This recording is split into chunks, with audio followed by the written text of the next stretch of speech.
नमस्कार दोस्तों, crime story channel पर मैं राजेश आपका स्वागत करता हूं।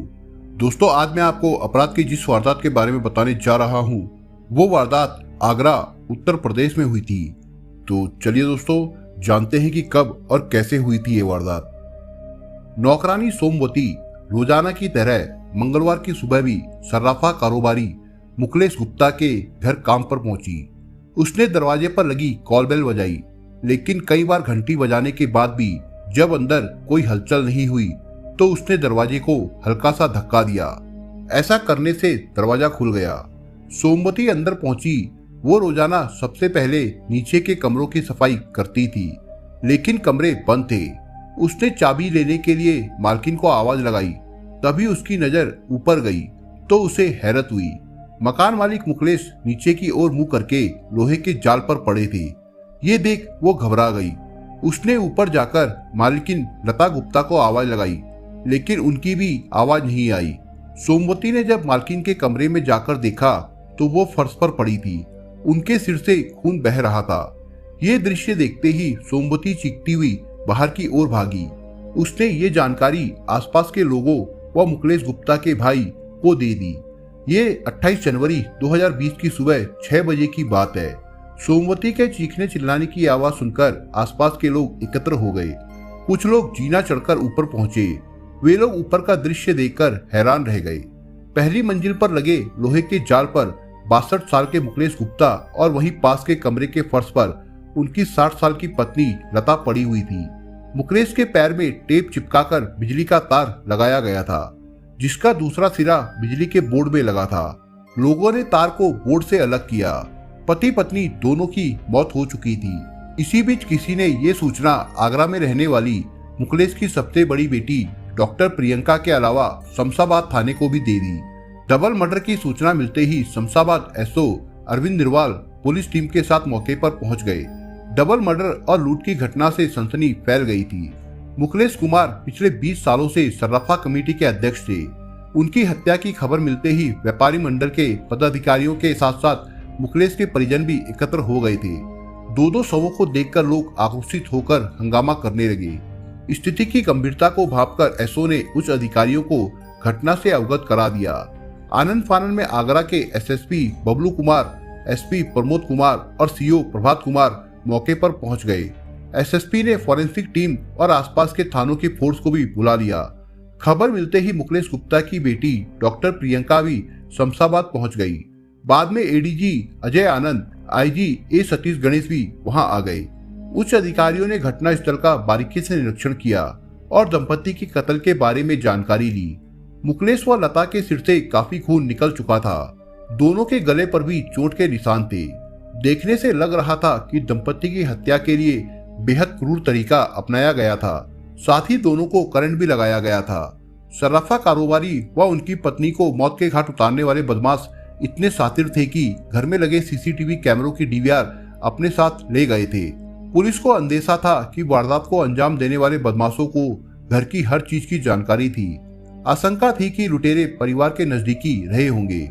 डबल मर्डर के बारे में आसपास के किसी व्यक्ति को भनक तक नहीं लगी थी, जबकि परिजनों के मुताबिक हत्या रात 8 बजे से पहले की गई थी, क्योंकि मुकेश शाम को 6 बजे और रात 8 बजे चाय घर पर पीते थे। शाम का दूध डिब्बे में डाइनिंग टेबल पर रखा था। इससे स्पष्ट था कि 27 जनवरी की रात 8 बजे की चाय से पहले ही घटना को अंजाम दे दिया गया था।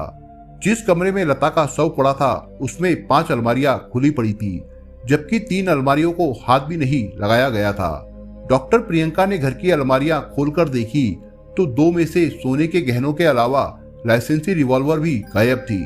प्रियंका ने लूटे गए सामान की कीमत 1 करोड़ से अधिक बताई। डॉक्टर प्रियंका की तरफ से पुलिस ने धारा 302, 394 के तहत अज्ञात हत्यारों के खिलाफ रिपोर्ट दर्ज कर ली।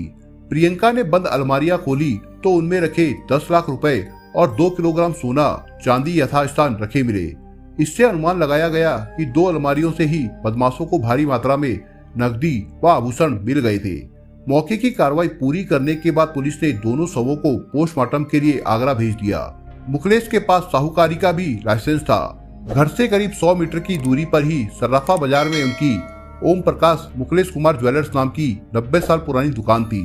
आक्रोशित व्यापारियों व परिजनों ने शव का अंतिम संस्कार करने से इनकार करते हुए कहा कि जब तक वारदात का खुलासा नहीं हो जाता तब तक वे दोनों शवों का अंतिम संस्कार नहीं होने देंगे। विरोध में व्यापारियों ने शमशाबाद का मार्केट बंद रखा। एसएसपी बबलू कुमार ने लोगों को आश्वासन दिया कि 72 घंटे में डबल मर्डर और लूट का खुलासा कर दिया जाएगा। खोजी कुत्ता कस्बा में स्थित कुमारों की गली से निकलकर दाऊजी के मंदिर तक जाने के बाद ठिठक कर रह गया। इसे लेकर तमाम तरह के कयास लगाए जाने लगे। ओम प्रकाश सर्राफा के 4 बेटों में प्रतिष्ठित सर्राफा कारोबारी मुकेश गुप्ता तीसरे नंबर के थे। सबसे बड़े डॉक्टर अवधेश गुप्ता, जो कि शमशाबाद में ही प्रैक्टिस करते हैं। दूसरे नंबर के डॉक्टर अखिलेश गुप्ता का निधन हो चुका है, जबकि सबसे छोटे सर्वेश गुप्ता है। हत्याकांड का वो लूट की घटना का पर्दाफाश करने के लिए एसएसपी बबलू कुमार ने 4 पुलिस टीमों का गठन किया। पोस्टमार्टम रिपोर्ट से पता चला कि पति पत्नी की मृत्यु गला घोटने तथा करंट लगने से हुई थी। इसके साथ ही हत्यारों ने दंपति पर सूजा जैसी किसी नुकीली चीज से हमला भी किया था। पुलिस ने इस हत्याकांड के खुलासे के लिए सिलसिलेवार जांच शुरू की। पुलिस को मृतकों के घर वालों ने बताया कि घर के काम के लिए वीरेंद्र नाम का लड़का था, जिसे मुकेश ने हटा दिया था। पुलिस ने इस लड़के के साथ ही दुकान पर काम करने वाले नौकरों पर भी निगाह रखनी शुरू कर दी। घर पर बिजली व पानी की लाइन की मरम्मत के लिए आने जाने वालों को भी खंगाला गया। जांच के दौरान पता चला कि मुकेश गुप्ता ने 27 जनवरी 2020 को अपनी दुकान शाम 5:30 बजे बंद की थी। इसके बाद वो घर आ गए थे। शाम 7 बजे वो दोबारा घर से पैदल निकले थे और बाजार में छोटे भाई सर्वेश से मिले। उन्होंने करीब 7:30 बजे दाऊजी मंदिर जाकर दर्शन किए, फिर थाने के सामने एक मेडिकल स्टोर से दवा खरीदी और घर आ गए। 8:30 बजे दूध वाला दूध देने आया। तब तक वारदात हो चुकी थी। दूधिया की बातों से कहानी उलझ गई थी। मुकेश के यहाँ दूध देने शमशाबाद निवासी सोनू और उसका भाई मोनू शाम करीब 8:30 बजे पहुंचे थे। नीचे से आवाज देने पर लता ऊपर से रस्सी में बांधकर डिब्बा नीचे लटका देती थी और वे दूध देकर चले जाते थे। लेकिन उस दिन आवाज देने पर भी जब डिब्बा नहीं लटकाया तब दोनों भाई जीने से चढ़कर ऊपर गए और आवाज दी। उस समय टीवी तेज आवाज में चल रहा था। वहीं डाइनिंग टेबल पर डिब्बा रखा था, उसी में दूध भरकर दोनों वापस चले गए। इससे पुलिस ने अनुमान लगाया कि उस समय वारदात हो चुकी थी। मुकेश के एक परिचित ने रात 9:08 पर उन्हें फोन किया। घंटी जाती रही लेकिन फोन नहीं उठा। पुलिस ने दोनों दूधिया भाइयों से पूछताछ की। दोनों ने बताया कि घर में कोई दिखाई नहीं दिया। टीवी तेज आवाज में चलने के कारण हमने सोचा कि वे लोग कमरे में टीवी देख रहे होंगे। ये बात समझ नहीं आ रही थी कि बदमाशों ने जब गला घोटकर व नुकीली चीज से प्रहार करके दोनों की हत्या कर दी थी तब करंट क्यों लगाया। क्या हत्यारे उनसे घृणा करते थे। बदमाश घर में लाखों रुपए के आभूषण व नकदी क्यों छोड़ गए। ये भी समझ नहीं आ रहा था कि बदमाश रिवॉल्वर तो लूट ले गए थे, लेकिन अलमारी में रखी डबल बैरल बंदूक छोड़ गए थे। बड़ा मार हाथ लगने के बाद भी वे दुकान का थैला जिसमें दुकान की चाबियां और कागजात थे क्यों ले गए। पुलिस को अंदेशा था कि इस हत्याकांड में किसी नजदीकी का हाथ हो सकता है। पुलिस इस बात की जांच कर रही थी कि पति पत्नी की मौत से किसे लाभ मिल सकता है। मुकेश के पास साहूकारी का लाइसेंस था। उनके पास किसान, आम आदमी और कारोबारी कर्ज लेने आते थे। मुकेश गहने और खेत गिरवी रखकर ब्याज पर पैसे देते थे। सर्राफा कारोबारी में मुकेश की अच्छी साख थी। उनकी 3 बेटियां थी। बड़ी बेटी डॉक्टर प्रियंका की शादी सेना में मेजर श्याम कुमार से हुई थी। वो आगरा में डॉक्टर है। मंजली गीतिका की शादी हैदराबाद में और छोटी दीपिका की गुजरात में हुई थी। प्रियंका सप्ताह में 1-2 दिन शमशाबाद आती जाती थी। पिछले दिनों मुकेश अपनी पत्नी के साथ हैदराबाद घूमने गए थे। वहां वो गीतिका से मिलकर आए थे। वहां से वो 5 जनवरी को वापस आ गए थे।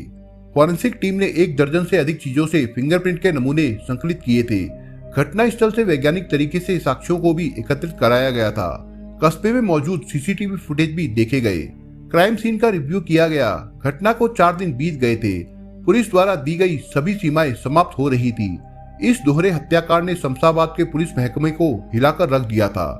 घटना का खुलासा न होने से मृतकों के सगे संबंधी सर्राफा व्यवसायी आक्रोशित थे, जिससे धरना प्रदर्शन का डर था। इलेक्ट्रॉनिक और प्रिंट मीडिया में भी ये घटना सुर्खियों में थी, जिससे पुलिस पर दबाव बढ़ता जा रहा था। ये केस पुलिस के लिए चुनौती बन गया था, लेकिन पुलिस अपने काम में गोपनीय तरीके से जुटी रही। जांच सही दिशा में आगे बढ़ रही थी। एसएसपी बबलू कुमार ने सर्विलांस, एसओजी क्रिमिनल इंटेलिजेंस और 7 थानों के प्रभारियों के साथ एक टीम बनाई, जिसमें 50 पुलिसकर्मी शामिल थे। एसएसपी ने व्हाट्सएप पर डबल मर्डर ऑपरेशन के नाम से ग्रुप बनाया। इसमें पूरी टीम को जोड़ा गया। पुलिस ने कारोबारी मुकेश के मोबाइल को भी खंगाला। घटना से एक दिन पहले कपिल गुप्ता ने मुकेश को फोन किया था।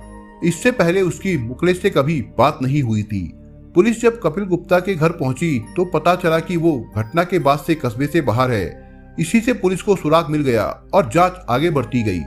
शुक्रवार देर रात क्राइम ब्रांच और पुलिस की टीम ने कपिल गुप्ता व उसके साथी ओम बाबू राठौर को गिरफ्तार कर लिया। पूछताछ करने पर उन्होंने अपराध कबूल कर लिया। पुलिस ने उनकी निशानदेही पर लूटे गए 11 किलोग्राम सोने के आभूषण, 24 किलोग्राम चांदी और 13.5 लाख रुपए की नकदी बरामद की। बरामद सोने चांदी के आभूषणों की कीमत करीब 4 करोड़ 60 लाख है। 1 फरवरी को एडीजी अजय आनंद ने पत्रकार वार्ता आयोजित कर घटना का खुलासा किया। उन्होंने बताया कि पहली बार देखने से मिले संकेतों के आधार पर पुलिस ने अपनी जांच मुकेश के परिचितों की ओर मोड़ दी थी। इसी बीच जानकारी मिली कि कस्बे के परचून दुकानदार कपिल गुप्ता और उसका दोस्त ओम बाबू राठौर इस वारदात के बाद से ही गायब है। दोनों के घर मुकेश के घर से करीब 500 मीटर की दूरी पर है। कपिल के बाबा वेद प्रकाश मुकेश गुप्ता की दुकान पर मुनीम थे। अब उनकी मृत्यु हो चुकी है। पुलिस को दोनों का मूवमेंट फतेहपुर सीकरी और राजस्थान के हिंडोन सिटी, केला देवी और इसके बाद जयपुर और कोटा में मिला। जब वे शमशाबाद वापस आ रहे थे उन्हें फतेहपुर सीकरी में गिरफ्तार कर लिया गया। दोनों आरोपियों से पूछताछ के बाद इस दोहरे कत्ल और लूटपाट की जो कहानी सामने आई वो कुछ इस प्रकार से थी।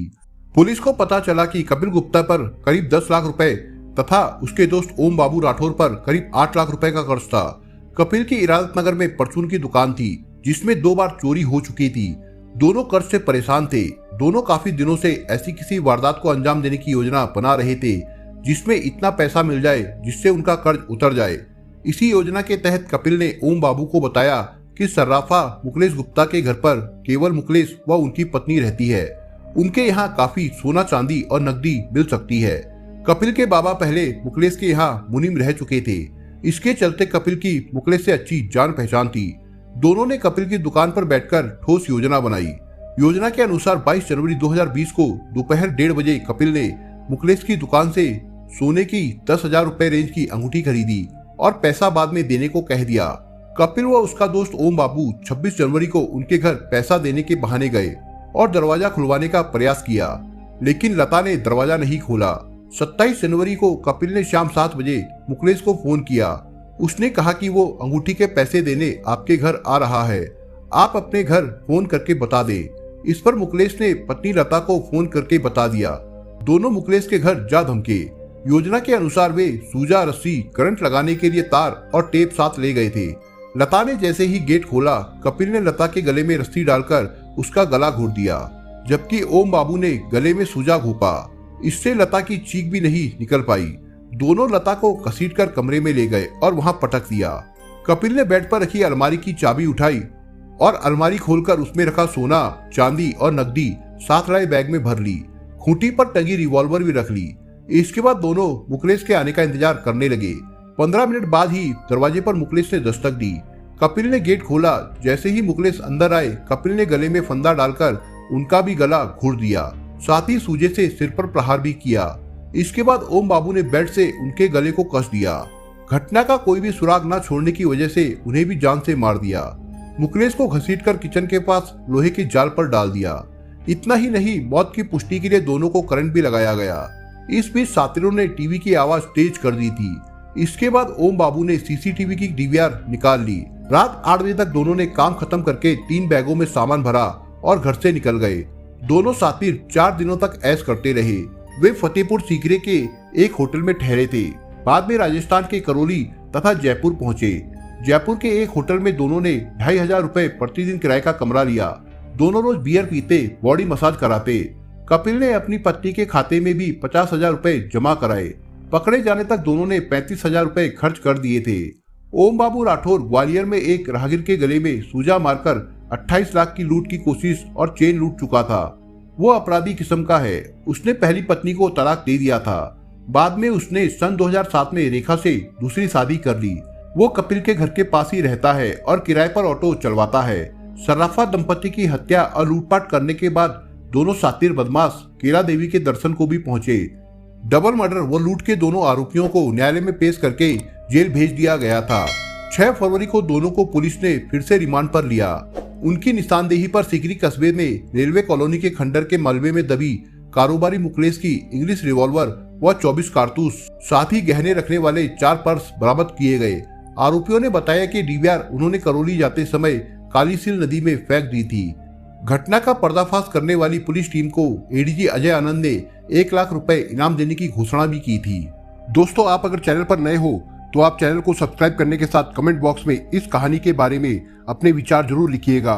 मिलता हूं एक नई कहानी के साथ, तब तक के लिए अपना ख्याल रखिएगा। धन्यवाद।